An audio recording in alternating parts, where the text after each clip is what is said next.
त्यांचा काय झालं ते मी नंतर सांगते तुम्हाला. तर नमस्कार गाईज, आपल्या न्यू ब्लॉगमध्ये स्वागत आहे ना. आपल्या गोव्याचा तिसरा दिवस ना. सकाळ सकाळ लागलेली पनवती, आमचा रेग्युलेटर तुटलेला ना. आलतो तो बसवला SP गॅसमध्ये, तो बसवला आणि डायरेक्ट गेलो रूमवर जेवण बनवला. माकल्यांचं जेवण होता, जेवलो मस्त आहे की.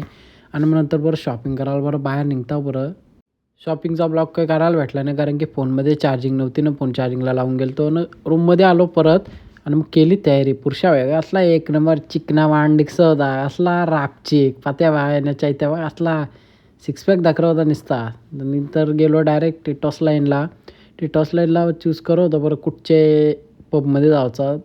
थांबा बरं पहिले बरं गाडी पार्क करून येऊ. टिंगल मस्ती करून झाला आमचा आणि आम्ही निघालो डायरेक्ट मायाकडं. मायाला एक नंबर म्हणजे क्लाउड दिसत होता म्हणून आम्ही गेलो. पुन्हा आतमध्ये आपल्याला व्हिडिओ काढायला भेटल्या नाही कारण की तिथं कॅमेरा अलाउड नव्हता, तर काढायलाच भेटल्या नाही व्हिडिओ. तर जाऊन ते तो विषय सोडा आणि यो विषय बघा फक्त काय झालं आहे यांचा. मी तुम्हाला सांगते थोडं टायमान.